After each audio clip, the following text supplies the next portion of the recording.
சாமுண்டீஸ்வரி சீரியலில் இப்போ ராடகாஸ்மான அருமையான எபிசோட் வந்திருக்குன்னே சொல்லலாம். நம்ம ராஜா வந்து வெளுத்தெடுத்துட்றாங்க. சாமுண்டீஸ்வரியை மிஸ் பண்ணாமல் ஃபுல்லடியும் கேளுங்க. பாட்டி சந்தோஷமாக வந்து கார்த்தி சொன்னாங்கங்கிற ஒரே காரணத்துக்காக அப்படியே சாப்பாடு எடுத்துகிட்டு வந்து கொடுக்கலான் இருக்காங்க. இது எந்த சாப்பாடு தெரியுமா? உங்கள் அம்மாவுக்காக நாங்கள் வந்து பூஜை பண்ண சாப்பாடுங்கிற மாதிரி சொல்கிறாங்க நம்ம பரமேஸ்வரி பாட்டி. அப்பன்னு பார்த்து நான் உன்னை இந்த வீட்டுக்குள்ளே விடுறதே பெரிய விஷயம். நீ என்றானா எனக்கு என்ன தேவையோ அதை நீ நிறைவேற்றி கொடுக்குற மாதிரி என்ன ட்ராமா ஆடலான்னு வந்தியா? இந்த மாதிரி விஷயத்த சொன்னேன்னா நான் எதுவும் வாயை திறந்து பேச மாட்டேன். எப்படி இருந்தாலும் இந்த சாப்பாட்டை வந்து பேத்திங்களுக்கு ஊட்ட விட்டுருவேன்னு நினச்சியான்னு சொல்லி அந்த சாப்பாடை தட்டி விட்டுட்டாங்க. கார்த்தி வந்து என்னதான் இருந்தாலும் சிவகாமிக்காக பூஜை பண்ண சாப்பாடை வந்து கொடுக்கறதுனால நிச்சயம் எந்த விதத்துலையும் இவங்க தொந்தரவு பண்ண மாட்டாங்கன்னு தான் நினச்சாங்க. மரியாதையாக வெளியில் போ, நீயே எனக்கு ஆகாதுன்னு சொல்லுவேன், நீ கொண்டு வந்த சாப்பாடு மட்டும் ஆகுமா?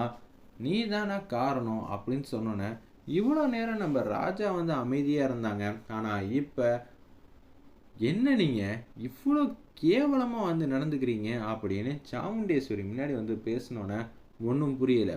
மாப்பிள்ளை நீங்கள் தெரிஞ்சு தான் பேசுகிறீங்களா? மாப்பிள்ளைங்கிற மரியாதைக்கு கீழேயும் பேசினதில்லை, அதே மாதிரி உங்களை கௌரவ குறைச்சலாகவும் நடத்தினதில்லை. நீங்கள் என்கிட்ட வந்து பேசிகிட்டு இருக்கீங்க தெரியுதா?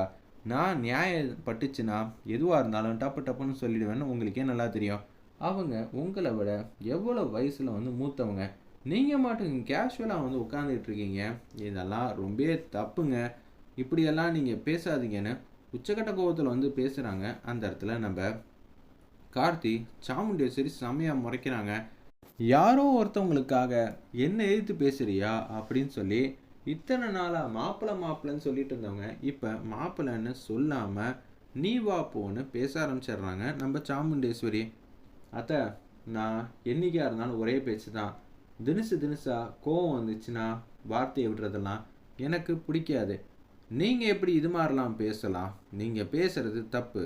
இது என் வீடு. என் வீட்டுக்குள்ளே யார் வரணும் யார் போகணுன்னு முடிவு எடுக்கிறதுக்கு எல்லா உரிமையும் எனக்கு இருக்குன்னு சாமுண்டேஸ்வரி சொல்லும்போது, குடும்பமாக இருந்து தான் முடிவு எடுக்கணும். இந்த வீடு உங்களுக்கு மட்டும் சொந்தம் கிடையாது, எனக்கும் தான் சொந்தம். நான் இந்த வீட்டில் யார் மாப்பிள்ளை, எனக்கு பேசுகிறதுக்கு எல்லா உரிமையும் இருக்குது. நான் யார் இல்லைன்னு சொன்னால் உங்களுக்கு இந்த வீடு வேணுங்கிறீங்களா?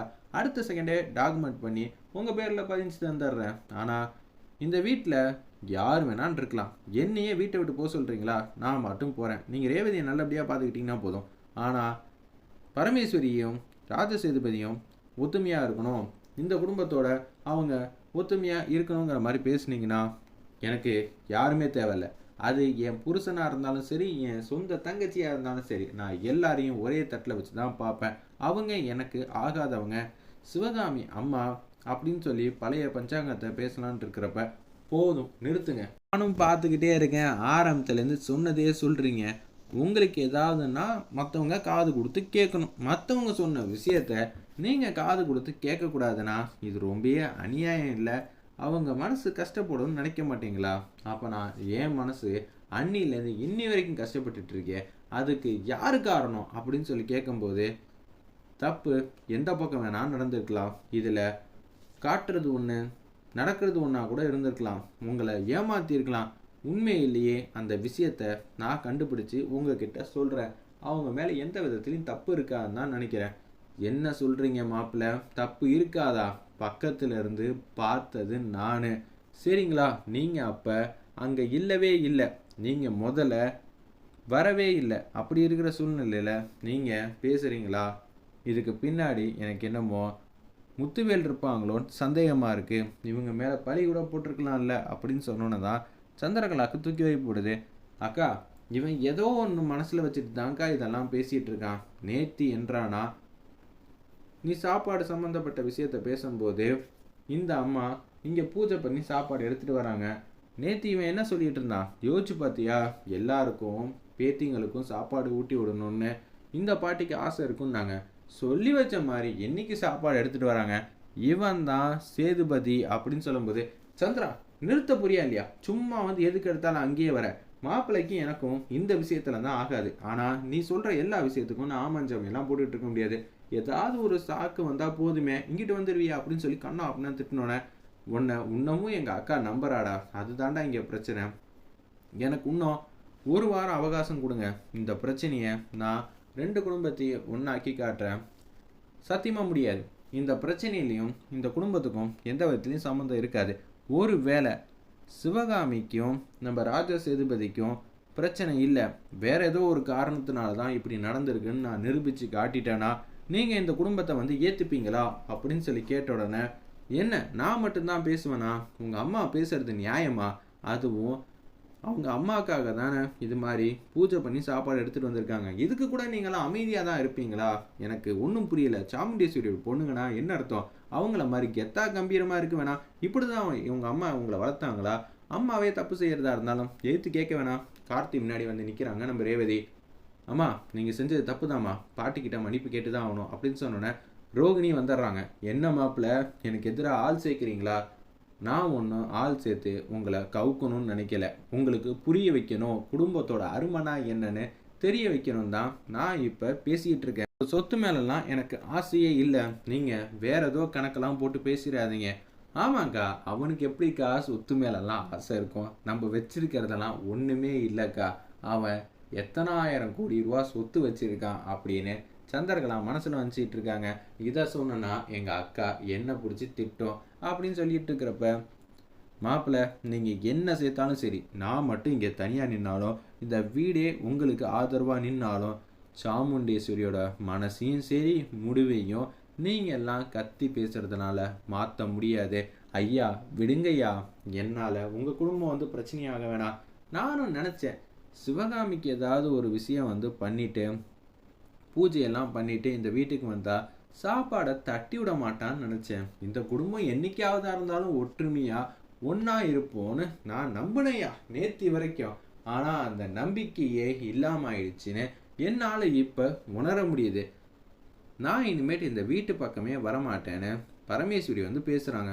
போதும்யா, நாங்கள் இந்த குடும்பத்தை பார்த்தாச்சு, பேத்திங்களை என் பையனை பார்த்தாச்சு, எனக்கு இது போதும்யா அப்படின்னு சொல்லி எனக்கு என்னன்னு பேச ஆரம்பிச்சிட்டாங்க. இல்லை பாட்டி இப்படியெல்லாம் வந்து பேசாதீங்க. இல்லைப்பா ராஜா, நீ எனக்காக கஷ்டப்பட்டு பேசுகிற, நீங்கள்லாம் ஒத்துமையாக இருங்க, எனக்காக பேசி உங்களுக்குள்ளே வந்து சண்டை போட வேணாம், ஏன் இப்படி மனசை ஒட்டாமல் பேசுகிறீங்கன்னு ரேவதி கேட்கும்போது, நான் என்றைக்கா இருந்தாலும் சாமுண்டேஸ்வரி வந்து மாறிடுவா, இது எல்லாம் நம்ம குடும்பம், உங்கள் குடும்பத்துக்குள்ளே என்னையும் ஒரு ஆளாக சேர்த்துப்பீங்கன்னு நினச்சேன்.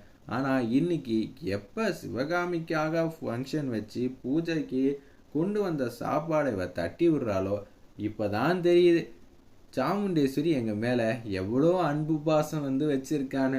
இதுக்கு மேலேயும் நான் இந்த வீட்டுக்கு வரவே மாட்டேன் அப்படின்னு சொன்னேன். பரவாயில்ல, உனக்கு இப்போயாவது தெளிவாக வந்து யோசிக்க தெரிஞ்சிச்சே, அது வரைக்கும் சந்தோஷம்னு சாமுண்டேஸ்வரி வந்து பேசுகிறாங்க.